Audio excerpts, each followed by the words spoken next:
Assalamualaikum warahmatullahi wabarakatuh. Alhamdulillahilladzi arsala rasulahu bil huda wa dinil haqq liyudhhirahu 'alad dini kullihi wa kafaa billahi syahida.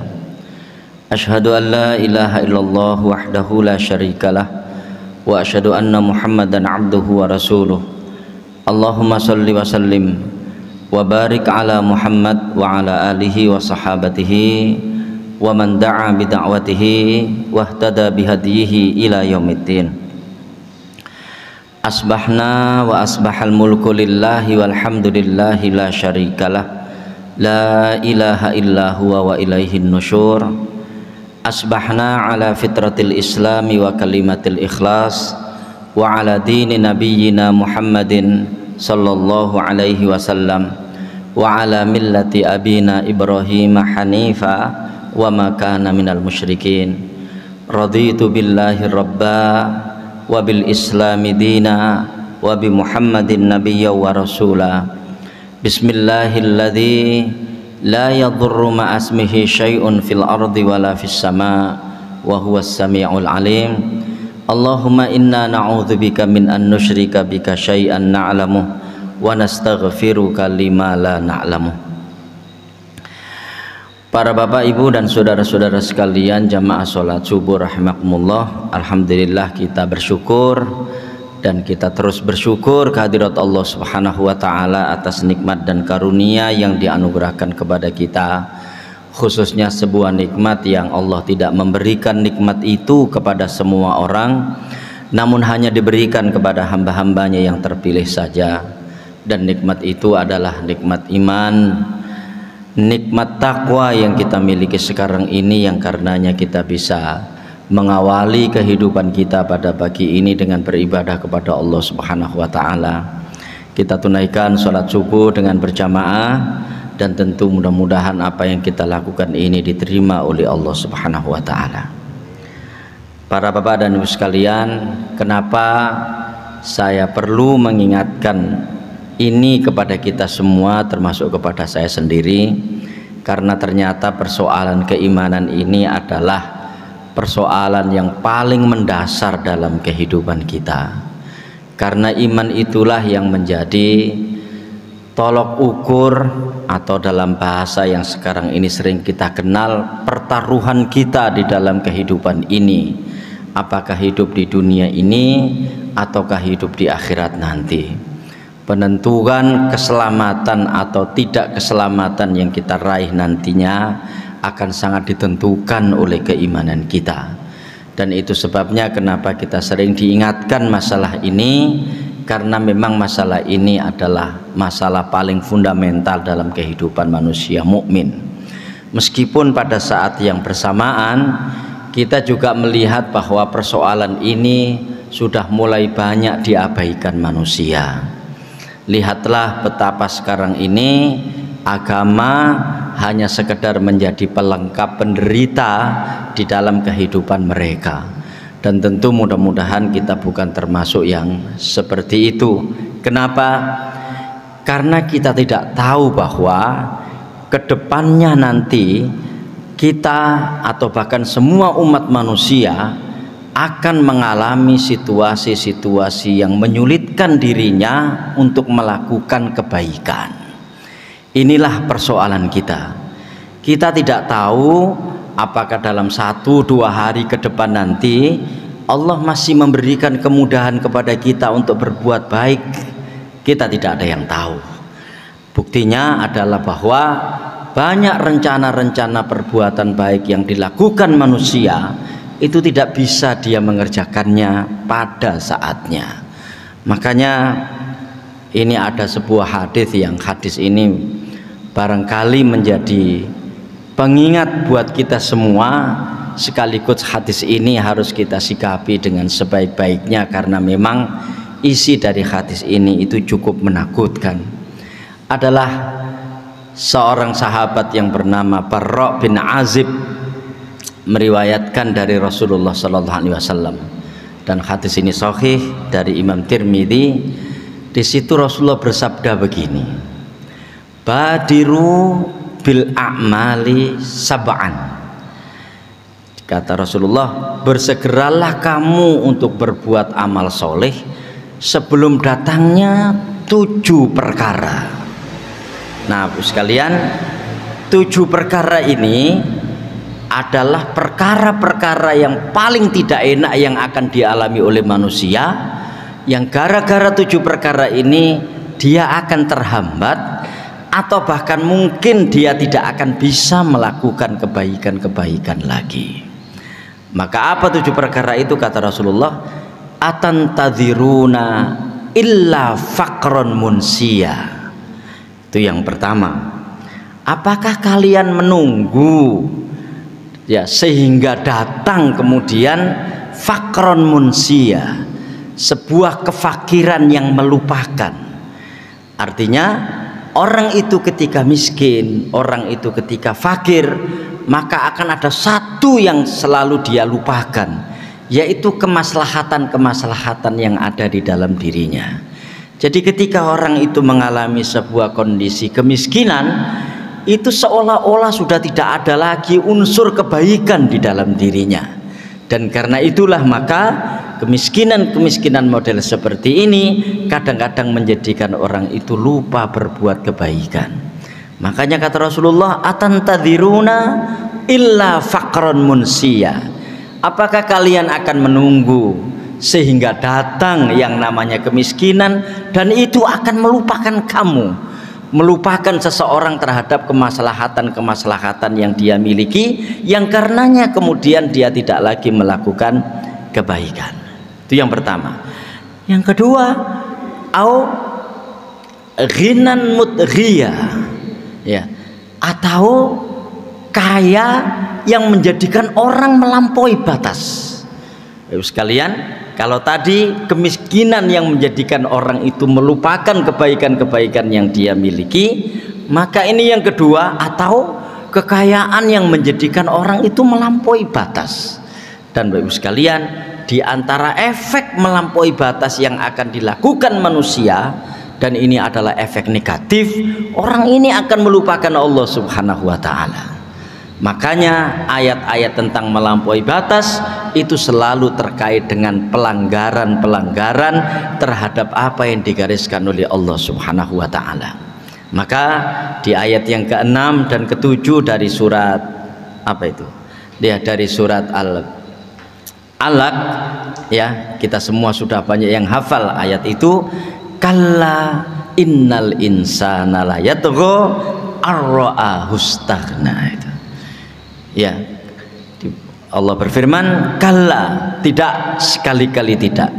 Innal insana la yatgha, sesungguhnya manusia itu melampaui batas. Kapan? Ar-ra'ahu istaghna, ketika melihat dirinya mampu. Nah, Bapak sekalian, di antara unsur kemampuan yang dimiliki manusia itu adalah manakala dia kaya, manakala dia berharta. Itu sebabnya kenapa orang itu ketika kaya, ketika dia berharta, ada banyak hal yang perlu dia tunaikan terhadap kekayaannya itu. Ini bukan dalam rangka mengurangi kekayaannya, supaya dia tetap di dalam kondisi sadar akan tugasnya sebagai manusia mukmin di hadapan Allah Subhanahu wa ta'ala. Nah, kata Rasulullah, ya, yang kedua yang akan menjadikan manusia itu terhalang melakukan kebaikan adalah au ghinan mudghiyah, atau kekayaan yang menjadikan orang itu melampaui batas. Yang ketiga, au maradun mufsida, atau penyakit yang menjadikan, yang merusak seseorang. Sekalian, di antara unsur destruktif yang dimiliki manusia ini adalah penyakit. Ya kan, jadi unsur destruktif yang dimiliki manusia, unsur perusak yang dimiliki manusia itu penyakit. Dan karena penyakit itulah kemudian orang ini tidak lagi bisa sempurna sebagai manusia yang sehat. Ya kan? Makanya kita lihat ada diabetes. Apa yang dia grogoti di diabetes itu? Oh, banyak. Ya, terutama adalah daya tahan tubuhnya. Oh, ada hepatitis atau penyakit liver. Apa yang dia grogoti? Yang digrogoti adalah hatinya, dan seterusnya sekalian. Penggrogotan organ-organ tubuh akibat penyakit inilah yang juga turut menghalangi orang itu berbuat kebaikan. Makanya orang sakit itu tidak ada yang sempurna ibadahnya. Bahkan banyak kita jumpai orang-orang sakit itu harus, ya kan, mendapatkan dispensasi dari Allah Subhanahu wa Ta'ala untuk bisa melakukan kebaikan, dan itu tidak bisa sempurna sebagaimana orang itu sehat. Dia harus sholat sambil duduk misalnya, harus sholat sambil berbaring misalnya, harus sholat sambil menggunakan isyarat mata atau yang lainnya. Puasa juga demikian, mungkin dia tidak bisa puasa pada saatnya dan harus menggantinya di hari yang lain. Kenapa?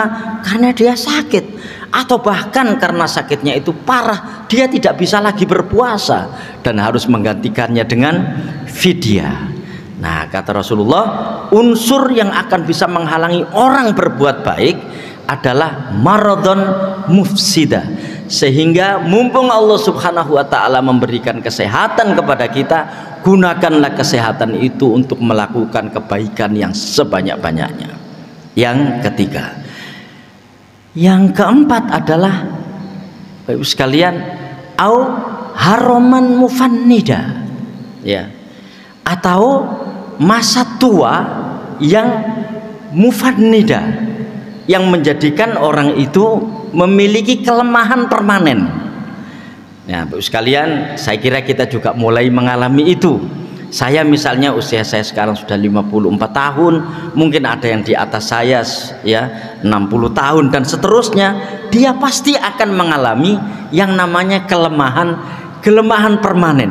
Dan kelemahan permanen ini bukan kelemahan yang kemudian menetap, tapi akan terus-menerus meningkatkan kelemahannya itu. Semakin orang mengalami kelemahan fisiknya, maka semakin orang ini terhalang untuk melakukan kebaikan-kebaikannya. Ada seorang sahabat pada masa Rasulullah itu yang namanya Abdullah bin Amr bin As, ya kan?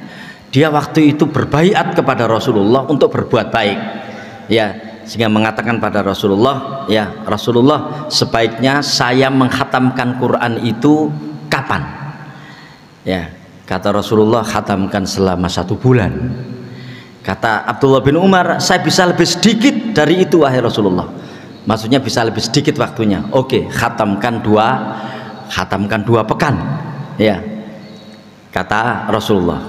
Kata Abdullah bin Umar, saya bisa lebih sedikit dari itu wahai Rasulullah. Oke, khatamkan dalam waktu 1 minggu. Ya kan? Khatamkan dalam waktu 1 minggu. Kata Abdullah bin Amr, saya juga masih bisa lebih sedikit dari itu wahai Rasulullah. Maksudnya dia bisa menghatamkan Quran dalam waktu yang kurang dari 1 minggu. Kata Rasulullah, khatamkan selama 3 hari. Ya, dan ketika dia mengatakan saya bisa lebih sedikit dari itu wahai Rasulullah, maksudnya aku bisa menghatamkan Quran itu kurang dari 3 hari, Rasulullah sudah tidak menjawab lagi. Artinya apa? Artinya ya 3 hari itulah khatamkan Al-Quran. Ini permanen tiap harinya seperti itu. Baik sekalian, begitu Abdullah bin Amr bin As ini pada masa tua, dia ingat kenapa Rasulullah membatasi 3 hari itu. Kenapa? Karena buktinya dia tidak kuat. Ya, beliau ini tidak kuat, ya kan, untuk menghatamkan Al-Quran kurang dari 3 hari. Jadi orang ini begitu semakin tua umurnya, ya kan, semakin tua umurnya, kuantitas ibadahnya itu bukan semakin banyak. Meskipun mestinya orang itu semakin tua umur kita, jenis ibadah kita itu kan harus kita lebih banyak. Kenapa? Karena kita mau meninggal, karena kita mau wafat untuk bisa menyiapkan bekal kematian yang sebanyak-banyaknya. Tapi buktinya semakin orang ini tua, itu semakin sedikit amal yang bisa dia lakukan akibat kelemahan permanen yang dia miliki. Dan itu sebabnya kenapa kemudian, ya, belum lagi ada sebuah kelemahan yang tidak dimiliki oleh orang lain tentang orang tua, yaitu namanya ardhalil umur. Jadi umur yang, ya mungkin bahasa gampangnya, umur yang jelek. Kapan umur itu jelek? Ketika orang itu mengalami kepikunan, Ya, makanya di situ disebut haroman mufannida, masa tua yang melemahkan. Nah, Bapak Ibu sekalian, menurut saya tidak ada kelemahan yang lebih berat yang dimiliki manusia melebihi kelemahan ketika dia sudah pikun. Kenapa? Karena struktur utama otak yang diserang ketika orang itu pikun. Dia tidak lagi ingat hal-hal yang baik, dia tidak lagi ingat apa yang harus dia lakukan. Ya, sudah makan katanya belum makan, ya, dan seterusnya. Atau belum sholat katanya sudah sholat, dan seterusnya. Ya, sehingga banyaklah kemudian hal-hal yang tidak bisa dia lakukan akibat dia pikun itu, sampai-sampai Rasulullah SAW menyuruh kita untuk berdoa kepada Allah agar diberikan perlindungan dari sifat ardhalil umur, yaitu sifat kepikunan. Karena dengan pikun itu kadang-kadang jumlegernya orang itu kelihatan baik secara postur tubuh, tapi otaknya sudah berantakan. Kenapa? Karena dia tidak lagi bisa mengingat dengan baik apa-apa yang dilakukannya. Yang keempat. Yang kelima adalah mautan mujhiza, atau kematian yang datang tiba-tiba. Ya, Bapak Ibu sekalian, ini mungkin sebuah fakta lapangan yang paling gampang kita jumpai. Betapa banyak orang yang merencanakan sesuatu yang banyak di masa-masa yang akan datang, tapi kemudian terhalang oleh yang namanya kematian. Dan seringkali kematian ini datangnya tiba-tiba yang orang tidak bisa memperhitungkan kapannya. Makanya sering kan ketika ada orang meninggal itu, kemudian kita bercerita, padahal orang itu kepingin ini loh, kemarin itu sudah menyiapkan hartanya untuk bangun masjid, sudah ini dan seterusnya, tapi kemudian kematian datang. Kata Rasulullah, au mautan mujhiza, atau kematian yang datang secara tiba-tiba. Yang keenam, ya kan, awid dajjal fasyarrun muntadhar, atau datangnya dajjal, dan itu adalah sejelek-jelek yang ditunggu. Maksudnya Bapak sekalian, suatu ketika nanti sebagaimana hadis Rasulullah SAW itu akan muncul dajjal, orang dengan kualifikasi dajjal yang ya kerjaannya itu mengganggu orang, menjauhkan orang dari beribadah kepada Allah Subhanahu wa taala. Apakah dajjal itu nanti berupa pemimpin atau dajjal itu berupa orang biasa, dan seterusnya. Yang keenam dan yang ketujuh, ini puncak dari semua kesulitan yang gara-gara itu dia tidak bisa melakukan apa-apa lagi. Apa itu? Awis sa'atu was-sa'atu adha wa amar, atau hari kiamat. Dan hari kiamat itu adalah hari yang sangat berat dan hari yang sangat menakutkan. Itulah puncak kondisi di mana ketika itu terjadi orang tidak bisa melakukan apa-apa lagi kecuali pasrah akan ketetapan Allah Subhanahu wa taala. Nah, Bapak sekalian, sebelum yang 7 ini tiba, kata Rasulullah, badiru bil a'mal, segeralah kalian untuk melakukan kebaikan yang sebanyak-banyaknya. Demikian, assalamualaikum warahmatullahi wabarakatuh.